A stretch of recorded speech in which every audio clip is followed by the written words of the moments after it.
La douleur ne doit pas être débilitante. Point final. Si quelqu'un vous dit que vos crampes sont normales, ne le croyez pas. Vous pourriez être atteinte d'endométriose. L'endométriose survient lorsque des tissus semblables à la muqueuse de l'utérus se détraquent. Et ce tissu se développe dans des endroits où il n'a pas sa place, comme les ovaires, les trompes de Fallope ou l'intestin. Et comme de nombreuses personnes se contentent de vivre avec la douleur, il faut en moyenne 6 à 10 ans pour qu'une personne souffrant d'endométriose soit réellement diagnostiquée. C'est une longue période d'attente pour une explication. Voici 5 signes d'alerte ou drapeaux rouges qui vous indiquent qu'il se passe quelque chose de tout à fait anormal. Numéro 1. Des douleurs menstruelles intenses. Les crampes très violentes sont un symptôme classique de l'endométriose. Nous parlons de douleurs qui vous font manquer l'école ou le travail, ou de douleurs qui ne disparaissent pas avec la pilule contraceptive ou des anti-inflammatoires comme l'ibuprofène. Toutes les personnes atteintes d'endométriose n'ont pas des règles aussi douloureuses.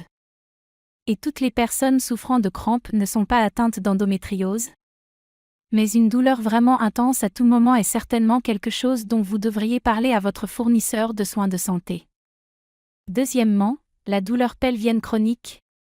Si vous souffrez en permanence d'une douleur intense au niveau du bassin, et pas seulement lorsque vous avez vos règles, vous subissez peut-être les effets d'une inflammation et d'une cicatrisation causée par une endométriose qui n'a pas été traitée. Plus ce cycle se prolonge sans traitement, plus les muscles et les nerfs du plancher pelvien risquent d'être affectés. Troisièmement, les rapports sexuels douloureux. Si les rapports sexuels sont douloureux, cela peut être un signe d'endométriose. La pénétration peut tirer et étirer le tissu endométrial qui s'est développé derrière le vagin ou le bas de l'utérus. L'endométriose peut également entraîner des spasmes du plancher pelvien, qui peuvent s'aggraver avec la pénétration vaginale. Certaines personnes ne ressentent qu'une légère gêne, tandis que d'autres ressentent une douleur plus profonde et plus intense pendant ou après les rapports sexuels.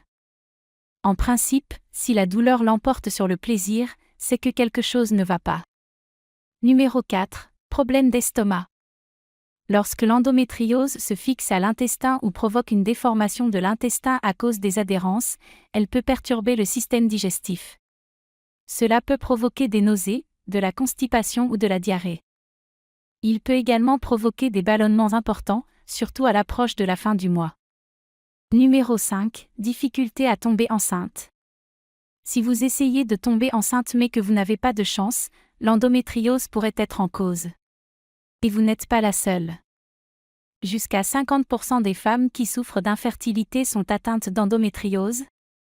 L'endométriose provoque des inflammations et des cicatrices dans le bassin. La cicatrisation peut également provoquer des plis dans les trompes de Fallope.